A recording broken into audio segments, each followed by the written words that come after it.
Halo guys, assalamualaikum warahmatullahi wabarakatuh. Terima kasih nih kalian udah mampir di channel saya. Silahkan subscribe guys, yang udah subscribe atau yang baru mampir di channel saya, silahkan tinggalkan komentar. Saya pasti akan datang ke channel kalian buat sama-sama support. Oke, sepakat ya guys.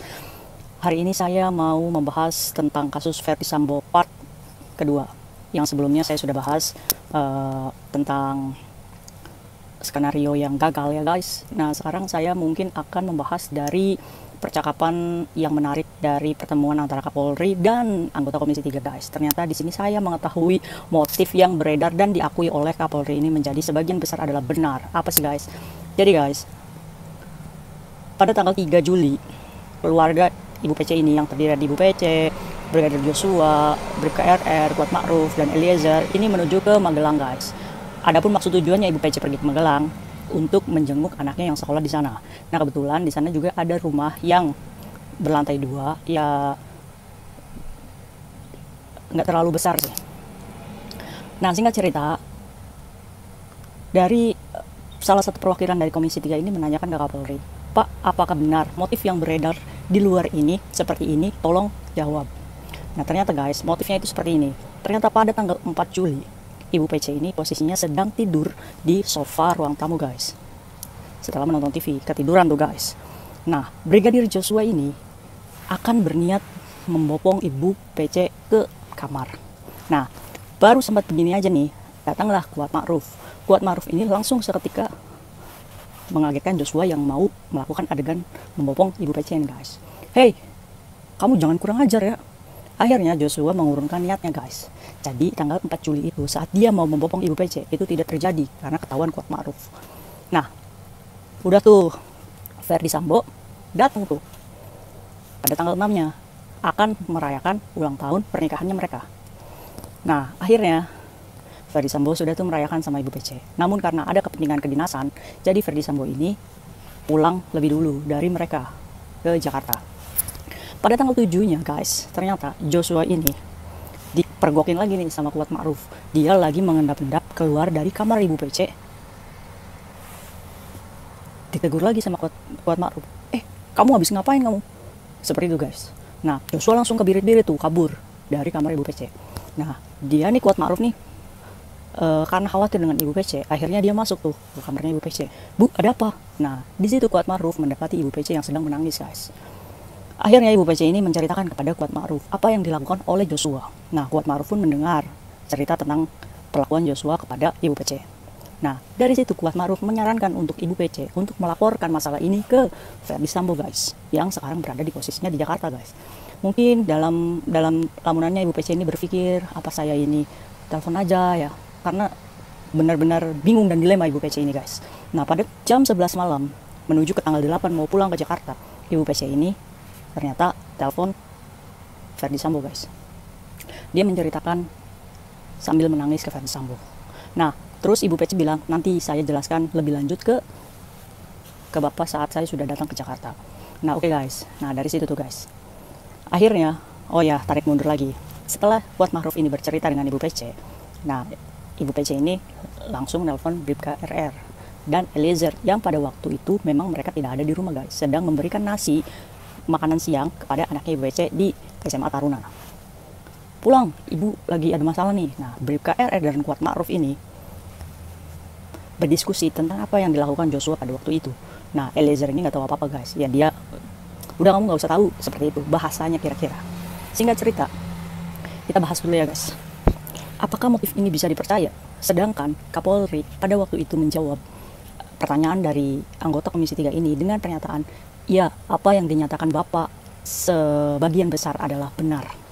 Tinggal nanti bagaimana rekonstruksi yang akan dilakukan oleh para tersangka ini guys. Nah, kembali lagi guys. Kita atur logika ya guys. Ayo kita berjalan nih dari masyarakat awam. Logikanya, kalau pada saat itu Joshua hendak membopong Ibu PC dan sudah ketahuan Kuat Ma'ruf ya, masa iya sih Joshua ini nggak ada rasa takut atau rasa nggak enak karena udah ketahuan ya guys? Masa dia melakukan kesalahan lagi di tanggal 7-nya lebih nekat lagi? Masuk logika nggak sih? Apa kita mempercayai orang-orang yang sudah berbohong? Kalaupun itu benar terjadi, kayaknya susah dipikir secara logika ya guys. Menurut kalian gimana?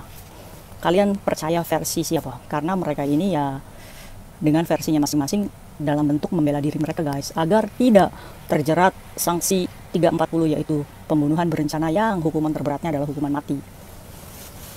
Oke guys, singkat cerita, pada tanggal 8 mereka ini perjalanan pulang menuju ke Jakarta. 2 mobil beriringan, ya Joshua juga ya biasa aja di situ. Joshua dengan Kuat Ma'ruf 1 mobil, dan 1 mobil lagi Bribka RR, Eliezer, putri dari Ibu PC, dan Ibu PC-nya sama anak kecilnya dalam 1 mobil guys. Nah 2 mobil ini beriringan tuh pulang ke Jakarta. Nah sampainya di sana, Ferdy Sambo ini memerintahkan RR dan Kuat Ma'ruf untuk datang ke rumah Saguling, rumahnya Ferdy Sambo guys. Naik tuh ke lantai 3, ke ruangan kantornya si Ferdy Sambo. Nah apa yang terjadi? Diceritakannya tuh bahwa Joshua itu kurang ajar, seperti ini, dipergoki saya, mau membukul, ya seperti lo kita kira-kira. Akhirnya Ferdy Sambo ini terpancing emosinya, mungkin dari bahasa kuat yang disampaikan ke Ferdy Sambo ini terlalu menggebu-gebu, yang memancing emosi dan cemburunya Ferdy Sambo saat itu. Sebenarnya dari rekonstruksi kemarin sih tidak ada unsur perencanaan pembunuhan guys, cuma mungkin Ferdy Sambo ini kepancing emosinya atas laporan dari anak buahnya ini, yang 2 ini menggebu-gebu, jadi dia ini kepancing. Nah kebetulan Ibu PC juga berbicara dengan Ferdy Sambo ini dengan menangis, dan Ferdy Sambo pun memeluk Ibu PC. Seketika itu Ferdy Sambo langsung menyuruh Bribka RR untuk melakukan pembunuhan terhadap Joshua. Pengakuan Ferdy Sambo ini menawarkan kepada Bribka RR, apakah kamu bisa menembak Joshua? Ternyata Bribka RR ini menolak guys, otomatis dia menanyakan kepada Eliezer, kamu siap nggak untuk nembak Joshua? Karena di situ perintah, ini versi Ferdy Sambo ya guys, karena itu perintah dari atasan jenderal, ya Eliezer nggak bisa berbuat apa-apa, ya dia cuma bilang siap, laksanakan. Padahal dalam pertemanannya si Eliezer dengan Joshua ini sangat dekat guys, seperti kakak dan adik, dan Eliezer pun memanggil Joshua ini sebagai abang. Tidur satu ruangan, korsanya ada dengan Joshua. Ya dalam satu sisi ya dia nggak bisa berbuat apa-apa nih si Eliezer nih. Akhirnya datang juga tuh ke Duren 3, di rumah dinas Ferdy Sambo yang menjadi TKP pembunuhan Joshua. Nyampenya di Duren 3 guys. Nah Ferdy Sambo masuk tuh, dia udah pakai sarung tangan. Nah kejadian menembaknya ini dalam rekonstruksi waktu tanggal 30 kemarin antara Eliezer dan Ferdy Sambo ini terjadi perbedaan guys. Nah kita membahas dari versi Eliezer dulu ya guys. Nah versi Eliezer ini mengaku bahwa di sampingnya Eliezer ini ada Ferdy Sambo, dan di belakang Eliezer ini ada Bribka RR dan Kuat Ma'ruf. Di depan Eliezer ini, di samping tangga rumah itu berdiri Joshua dengan membungkuk, memajukan tangannya, dan seolah-olah jangan lakukan itu, seperti itu, memohon untuk tidak dilakukan penembakan itu. Tapi Ferdy Sambo itu langsung menyuruh si Eliezer untuk tembak woi, tembak. Akhirnya dengan mata tertutup si Eliezer ini menembak 3 kali guys, 3 kali. Dan pengakuan Eliezer ini, Joshua ini jatuh, kemudian Ferdy Sambo ini mengambil pistolnya Joshua dan menembakkan ke kepalanya Joshua dan dinding-dinding sekitar situ, yang akan membuat seolah-olah terjadi penembakan guys. Pengakuan Eliezer, si Ferdy Sambo ini ikut menembak guys. Nah itu versi Eliezernya. Versi Ferdy Sambo ternyata ini beda guys. Menurut Ferdy Sambo, ya benar tuh, ada Eliezer, Ferdy Sambo di sebelahnya, Joshua di depan, di belakangnya Kuat Ma'ruf dan Bribka RR. Joshua ini di samping tangga belakang, dia itu memajukan tangannya sama, tapi dia melakukan langkah mundur. Nah Ferdy Sambo hanya menyuruh Eliezer untuk menembak sampai terjadi kematian kepada Brigadir J. Nah saat itu setelah sudah meninggal, pistolnya dia diambil sama Ferdy Sambo, dan Ferdy Sambo hanya menembakkan ke dinding, tidak melakukan penembakan kepada Joshua. Saat rekonstruksi memang Eliezer ini dan Bribka RR dan Kuat ini digantikan oleh peran pengganti. Jadi Ferdy Sambo itu sesuka hatinya, dia mengarang lagi mungkin cerita, karena memang hak tersangka untuk menyangkal apa yang dilakukannya. Karena kembali lagi guys, ini yang berputar otaknya adalah penyidik. Bagaimana cara penyidik untuk bisa menganalisis mana yang jujur dan tidak. Jadi menurut Ferdy Sambo, ya Ferdy Sambo itu tidak melakukan penembakan kepada Joshua. Wajar guys, wajar. Karena apa? Karena setelah terjadi seperti ini, penyesalan itu akan selalu ada. Dan mungkin Ferdy Sambo pun menyesal karena melihat anak-anaknya, melihat istrinya, keluarganya. Jadi kalau sampai dia dihukum mati atau dihukum seumur hidup, kayaknya dia akan menyesal seumur hidup ya guys. Bagaimanapun juga dia berusaha untuk meringankan hukumannya menjadi hukuman pembunuhan biasa aja, yang hukumannya itu jauh sekali guys. Kalau dia terjerat pasal 340 itu hukumannya hukuman mati atau penjara seumur hidup. Kalau pembunuhan biasa otomatis dia hanya dipenjara selama 15 tahun guys. 15 tahun, kalau dia laksanakan 15 tahun itu dengan baik di penjara, pasti dia juga dapat remisi dan akan dipotong-potong lagi hukumannya nanti, dan secepatnya dia keluar dari sel. Itu yang menjadi tujuan dari Ferdy Sambo.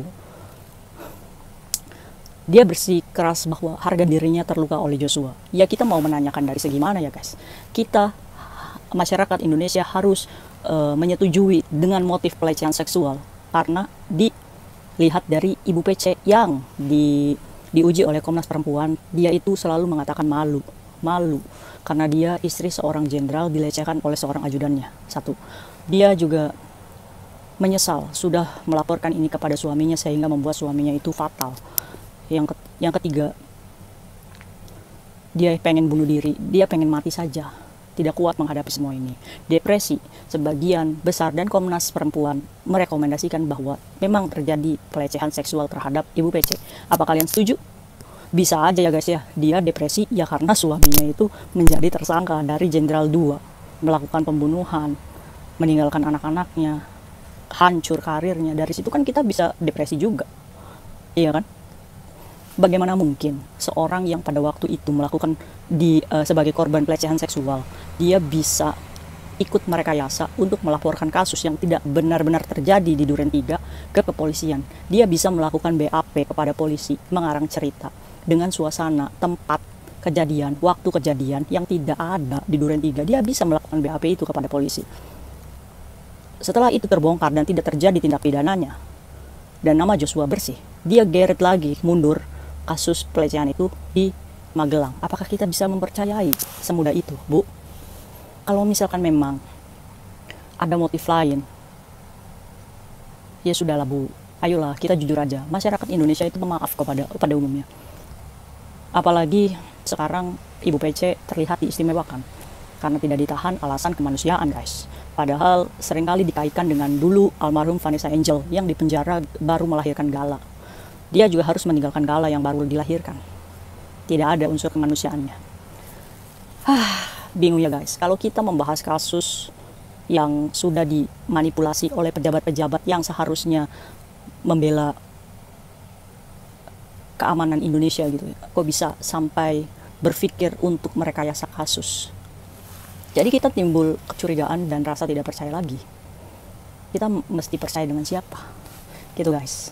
Ternyata nyatanya dalam kasus ini terlalu banyak orang yang terlibat, terlalu banyak orang yang berbicara menurut versinya masing-masing. Ada beberapa lembaga yang mempertahankan agar masyarakat tetap mempercayainya. Kalau bisa sih Pak Jokowi aja Pak yang yang mengurus masalah ini gitu. Terlalu rumit kayaknya. Semua pengen dinilai. Kalau kita bertanya sama masyarakat awam, apa hukuman yang pantas oleh Ferdy Sambo itu? Ya sebagian besar ya pasti jawabannya dihukum mati aja orang kayak gitu. Orang kita gaji dia per bulan kok dengan uang kita. Emang 30 juta itu bukan uang yang besar. Uang yang besar untuk gajinya dia dan keluarga. Tapi kok bisa melukai, mencederai kepercayaan masyarakat yang sudah memberikan mandat kepadanya untuk menjadi polisi yang bisa mengamankan Indonesia. Kalau kayak gini kan jadinya kacau ya guys negara kita. Nah, saya juga prihatin sekali dengan keadaan keluarganya Joshua. Jangan mentang-mentang keluarga Joshua ini orang yang nggak punya dibandingkan keluarganya Ferdy Sambo, sehingga kita tidak bisa mengcovernya. Sama ibunya Joshua juga seorang perempuan. Komnas HAM pun perempuan harus bisa melakukan pendampingan terhadap keluarga Joshua. Karena bagaimanapun juga ibunya Joshua ini juga mengalami depresi kehilangan seorang anak kebanggaannya. Yang kedua juga, tim pengacara Joshua saya salut karena mereka itu tidak dibayar. Mereka itu berusaha menjadi benteng suara keluarganya Joshua untuk meminta keadilan sebagai warga negara Indonesia khususnya. Mereka tidak dibayar, tapi mereka menyuarakan keberanian. Sampai yang awalnya mereka ini dinilai pansos, menuduh kalau semua ini pembunuhan, dengan bebasnya Ferdy Sambo masih bebas di luar sana. Tapi pengacara ini berjuang untuk membuktikan, dan kenyataannya terjadi memang benar. Atraksi tembak menembak polisi hanya skenario dari mantan jenderal bintang 2 yang mungkin IQ-nya itu di atas rata-rata sampai dia bisa merekayasa kasus sebegininya. Kita doakan semoga tim pengacara Joshua bisa terus berjuang sampai pengadilan dan sampai melihat Ferdy Sambo ini dituntut dengan tuntutan yang seberat-beratnya, seadil-adilnya. Saya juga mendoakan untuk keluarga Joshua agar tetap tabah, sabar, dan kuat. Dari kasus ini, kemarin terjadi sidang etik juga, pemecatan Ferdy Sambo secara tidak hormat dari pihak kepolisian. Berikut 6 teman-temannya yang ada bintang 1, ada 6 juga dilakukan pemecatan tidak hormat juga guys. Di antaranya mereka yang menyimpan CCTV yang katanya itu rusak kena petir guys. Ternyata CCTV-nya itu disimpan oleh mereka. Terus merusak TKP guys. Jadi mencuci lantai, bekas darahnya Joshua, membuang bajunya Joshua, semuanya mengganti grendel-grendel rumah. Itu dilakukan bintang 1 guys. Pak, kalian itu susah-susah payah naik sampai bintang 1 perwira. Ternyata kenaikan pangkat kalian itu karena menjilat atasan ya, menjilat Ferdy Sambo ya. Sampai pada akhirnya yang berkah atau nggak tidak berkah itu ketahuan Pak. saat Ferdy Sambo itu turun, ya kalian juga ikut turun. Karena apa? Karena jabatan kalian saat memperolehnya itu tidak dengan keberkahan Pak. Makanya untuk polisi-polisi di luar sana, kalian itu kan pintar, punya fisik dan IQ yang oke gitu. Coba berprofesional lah, mencari jabatan naik step by stepnya itu dengan keberkahan demi tujuan rakyat, bukan tujuan memperkaya diri atau pengen selamat sendiri. Nih kita bisa belajar nih dari kasusnya Ferdy Sambo dan kawan-kawannya ini yang dipecat tidak terhormat dari kepolisian, padahal susah-susah mereka itu naik sampai jabatan perwira tinggi. Iba, Ferdy Sambo hebat, sudah melibatkan 98 polisi di bawahnya mendapatkan kasus. Mereka itu Pak punya keluarga yang harus dinafkahin. Karena Anda, mereka harus meninggalkan keluarganya dan mencari cara lain untuk menafkahi mereka. Meskipun Ferdy Sambo dan Eliezer ini berbeda pendapat, itu tidak menjadikan masalah untuk di pengadilan nanti guys. Semoga nanti diberikan hakim yang benar-benar adil dan benar-benar memberikan keadilan seadil-adilnya. Nah kita kawal terus guys kasus ini sampai pengadilan. Seperti beredar kabar di luar bahwa sudah disiapkan 30 jaksa untuk menuntut sang mantan jenderal bintang 2 ini, Ferdy Sambo guys. Aduh, kita penasaran ya guys ya, hukuman apa sih untuk Ferdy Sambo ini? Dan Eliezer sampai saat ini masih konsisten dengan statusnya sebagai GC. Dan semoga Eliezer juga kalau memang tidak ada alasan atau tidak mengetahui motif dari apa yang dilakukan Ferdy Sambo, perintahnya terhadap dia, semoga hakim juga membebaskan Eliezer dari hukuman 15 tahun penjara guys. Dan semoga Brigadir Joshua menjadikan contoh bahwa keadilan itu ada.